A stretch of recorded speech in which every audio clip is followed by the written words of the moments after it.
itu karena saya pelajari peristiwanya mulai dari awal. Karena ketika saya tidak tahu peristiwanya, tidak mungkin saya bisa menyusun namanya gugatan itu. Oleh karena itu, disitulah saya tahu peristiwanya, disitulah saya tahu fakta-fakta hukumnya, disitulah saya tahu alat buktinya, ya seperti itu. Nah, saya kok tanya mereka, ya kan, apa yang saudara ketahui, apa yang menjadi objek dalam perkara pidana ini? Fakta-fakta apa saja yang Anda tahu di dalam perkara itu? Ya, alat bukti apa saja yang saudara tahu di dalam peristiwa pidana itu? Berapa bukti yang diajukan oleh jasa? Berapa bukti yang diajukan oleh PH-nya? Apa bukti apa yang dimaksud di sini? Alat bukti dengan barang bukti. Tahu nggak saudara apa perbedaan barang bukti dengan alat bukti? Itu dulu. Jadi semua bukti-bukti yang diajukan di pengadilan itu terbagi dua. Ada namanya barang bukti, ada namanya alat bukti. Ya kan? Orang yang datang tiap hari sidang saja belum tentu dia tahu itu. Ya kan? Apalagi kalau hanya taunya, oh nih kita kan terima uang, nih kita kan memeras. Kan hanya segitu. Nah, hukum itu tidak boleh begitu. Ada namanya peristiwa hukum itu kronologis peristiwanya itulah berurut, ya, sistematis. Dari urutan-urutan itulah ada yang disebut unsur pasal. Nah, kalau unsur pasalnya itu terpenuhi berarti itu adalah pidana. Nah, kalau unsur pasalnya itu tidak terpenuhi maka itu bukan perbuatan pidana. Dasar hukumnya apa? Namanya asas legalitas. Pasal 1 ayat 1 KUHP. Dalam penjelasannya disebutkan apabila salah satu unsur pasal atau lebih daripada satu unsur pasal tidak terpenuhi maka itu bukan tindak pidana.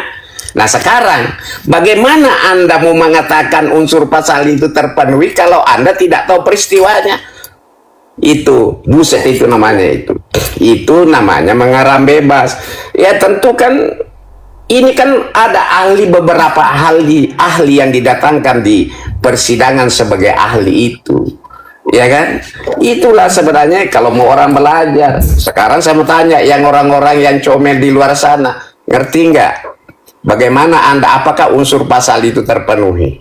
Ya, mulai dari pasal 27B ayat 2 itu. Apa saja unsur pasal? Ada berapa unsur pasal? Nggak usah lah unsur pasalnya terpenuhi.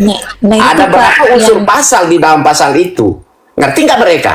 Ya belum tentu ngerti. Nah, itu yang saya tidak paham, Pak. Yang pas putusan di PN kan 27B ayat 2 sama UU ITE aja ya. Tapi setelah tingkat banding, kenapa pasal TPPU-nya itu ada dan berlaku menjadi 6 tahun?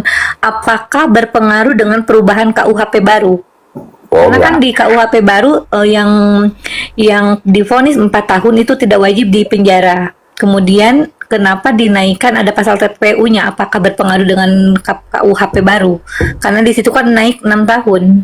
Oh enggak, kalau berpengaruh tidak. Jadi kan begini, di dalam KUHP baru itu bahwa apabila ya dalam prosesnya itu setelah perkara itu dilimpahkan ya, kemudian itu tetap harus berlaku KUHP baru. Tapi ketika KUHP lama menguntungkan terdakwa maka KUHP lama lah yang dipakai. Tidak mungkin dipakai KUHP baru kalau misalnya ya itu merugikan. Intinya gitulah ya. Intinya seperti itu. Nah, cuman begini. Ini kembali kita berbicara unsur pasal ya. Namanya TTPU itu adalah kejahatan yang luar biasa atau terorganisir. Kalau terorganisir itu, namanya terorganisir itu pelakunya harus lebih daripada satu. Oleh karena itu, jasa itu selalu menjuntokan pasalnya pasal 55 sehingga ada pasal 55 di situ, kemudian ditambahkan unsur turut serta. Nah, yang anehnya, turut serta ini katanya turut serta tapi hanya satu orang saja yang dinyatakan bersalah gitu loh ya. Ya, betul. Nah, artinya apa? Hakim ini saya tidak tahu. Makanya saya bilang kemarin, apakah hakim ini bodoh atau memang pura-pura bodoh?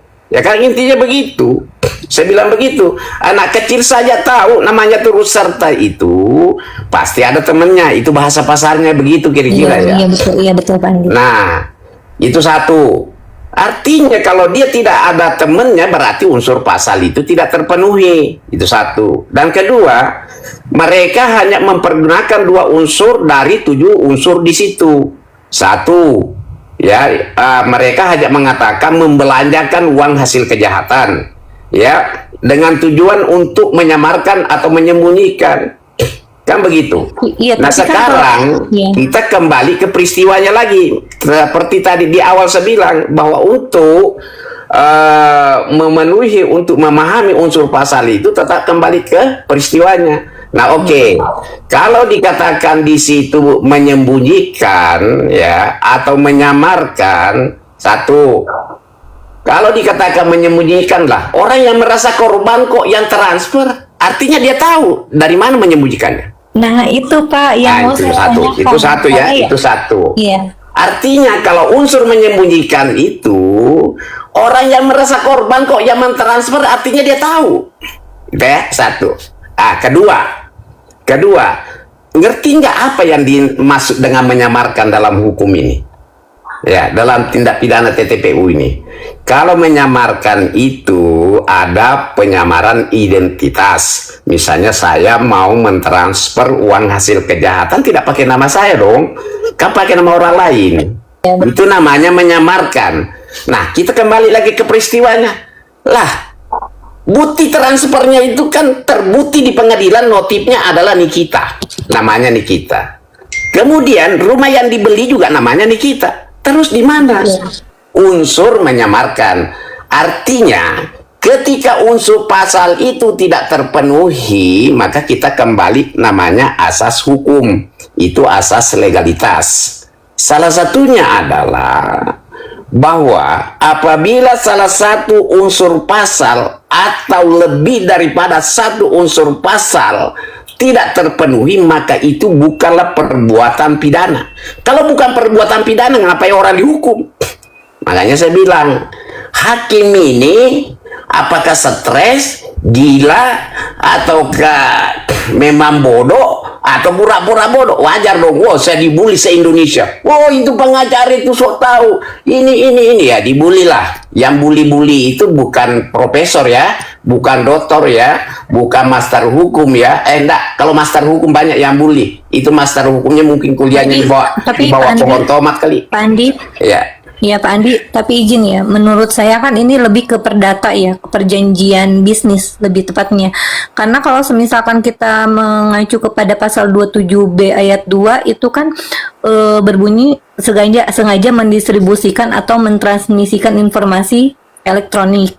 Kemudian di situ ada untuk menguntungkan diri sendiri secara melawan hukum dengan ancaman mencemarkan atau membuka rahasia. Dan di sini kan mencemarkan apanya? Ya kan, kalau kita mengacu kepada pasal, kemudian membuka rahasianya apa? Kalau yang saya lihat, yang saya analisa, membuka rahasia itu rahasianya apa? Karena yang di sini yang masyarakat tidak tahu, rahasianya kan di produk. Dimana yang di situ beliau boleh nggak saya jelasin pelan-pelan ya? Ya, seorang dokter yang melanggar undang-undang kesehatan. Justru di sini dia yang melanggar undang-undang kesehatan. Kalau menurut saya. Boleh nggak saya jelasin ya? Iya. Saya diskusi ya, bukan kita mau debat ya, diskusi. Kalau saya salah, ayolah berpendapat lah. Ya, kita diskusi ya. Tidak mungkin saya tidak akan menerima pendapat Anda atau teman-teman yang lain ketika memang pendapatnya itu logik ya. Karena di hukum itu dikenal istilah itu ya, namanya logik formil, ada namanya logik strategi. Itu kan mereka itu kan tidak paham. Nah, dalam diskusi itu ada namanya logik formil, ada namanya logik formal, ya. Itu. Jadi kalau misalnya memang saya keliru, silakan saja, silakan penyampaiannya yang baik, kita diskusi baik-baik. Ya kan, ya minimal kita memberikan edukasi ya. Jadi saya mau jelaskan begini, masuk ke dalam pasal 27B ayat 2 ya. Ya, seperti tadi ibunya jelaskan atau mbaknya jelaskan ya, bahwa di dalam pasal itu salah satu unsurnya itu adalah barang siapa yang tidak berhak ya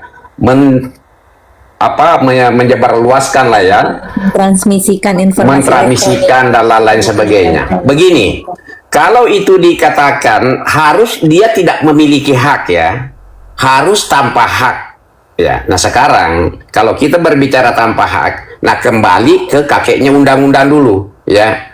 Kita kembali ke kakeknya undang-undang dulu. Undang-Undang Dasar 1945 pasal 28E ayat 2 disebutkan bahwa setiap orang berhak untuk menyampaikan sesuatu hal kepada halayak ramai ya, terkait hal-hal yang berkaitan dengan negara, terutama mungkin dalam bentuk adanya suatu tindak pidana atau apakah di situ untuk kebaikan masyarakat. Nah, intinya begitulah. Saya tidak hafal pasalnya, tapi saya masuk dalam penjelasannya tadi. Itu intinya begitu. Itu pasal 28E ayat 2 ya. Boleh dibuka semua itu.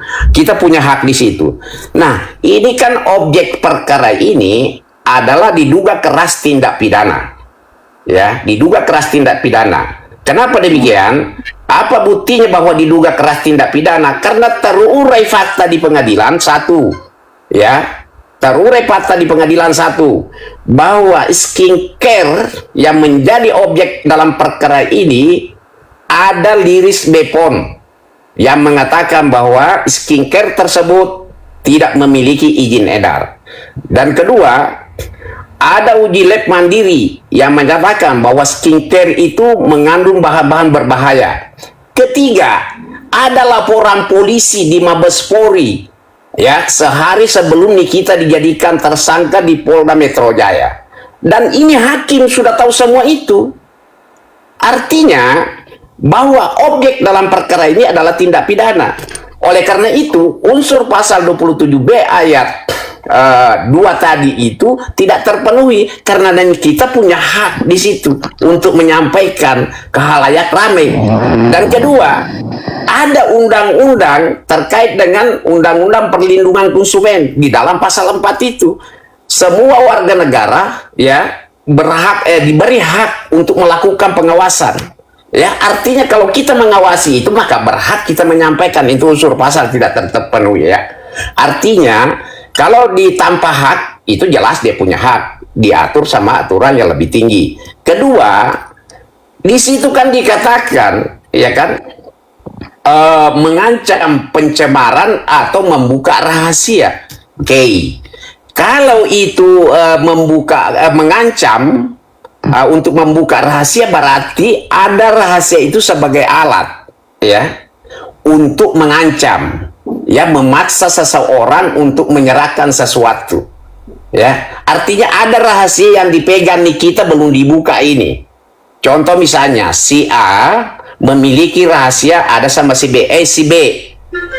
Si A, kalau kamu tidak memberikan saya sesuatu, maka saya akan buka rahasia ini. Itu dulu. Ya, kembali lagi ke peristiwanya. Nah, makanya tadi saya bilang, untuk memahami unsur pasal itu, kita selalu kembali ke peristiwa. Nah, kembali ke peristiwanya. Kalau dikatakan bahwa Nikita ini memiliki rahasia, rahasia apa? Sementara rahasia itu sudah dibongkar oleh Doktip sebelumnya. Ya, sudah dibongkar oleh Doktip. Artinya sudah tidak ada rahasia di situ. Kalau atau pencemaran berarti salah dong pasalnya. Ya, kalau kan ada fakta di persidangan, si RG ini mengatakan saya tidak ada bermasalah kok dengan skincare saya hanya keberatan karena karena terdakwa ini membuli saya. Kalau namanya membuli itu namanya menyerang kehormatan. Kalau menyerang kehormatan itu berarti pasalnya 27A ayat 1. Terus pertanyaannya, salah pasal dong. Terus apa? Kalau salah pasal ya harus dibebaskan. Jangankan itu, jangankan salah pasal. Satu saja unsur pasal itu tidak terpenuhi, undang-undang itu mengatakan bahwa itu bukan tindak pidana. Makanya tadi dari awal saya bilang bahwa unsur pasal ini kalau menurut kami selaku orang hukum ya, selaku PH-nya Nikita yang menangani perkara ini dan tahu peristiwanya, kami melihat bahwa ini unsur-unsur pasal ini tidak terpenuhi. Ya kan, oleh karena itu kami menyampaikan kepada Nikita bahwa ini ada hak Anda, hukumnya begini. Kalau Anda mau banding silakan. Nah, ternyata dia banding. Ya banding. ternyata di banding ini juga diduga keras bahwa ada rekayasa perkara di situ. Bagaimana bisa seperti tadi saya jelaskan bahwa sebenarnya unsur pasal itu tidak terpenuhi, unsur TTPUJ juga itu tidak terpenuhi, tapi tetap bahkan dinaikkan 2 tahun seperti itu. Nah, kenapa untuk kasasi lagi? Banyak orang bilang, para penasehat hukum, para praktisi hukum di luar sana, ya, oh kalau nanti ini biasanya kalau begini ya sudah terpidana di PN, di PT biasanya dikuatkan. Ini bukan praktisi hukum, tapi ini dukun.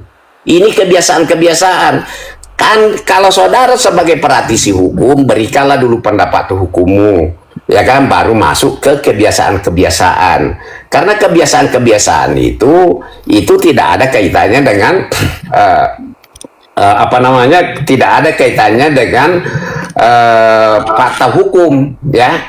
Kebiasaan-kebiasaan itu identik itu karena kasus itu adalah pesanan seperti itu. Jadi seperti itulah dasarnya sebenarnya kemarin kita juga melakukan upaya kasasi, ya. Satu alasannya bahwa objek perkara ini adalah diduga keras adalah tindak pidana, ya. Kedua, penerapan pasal adalah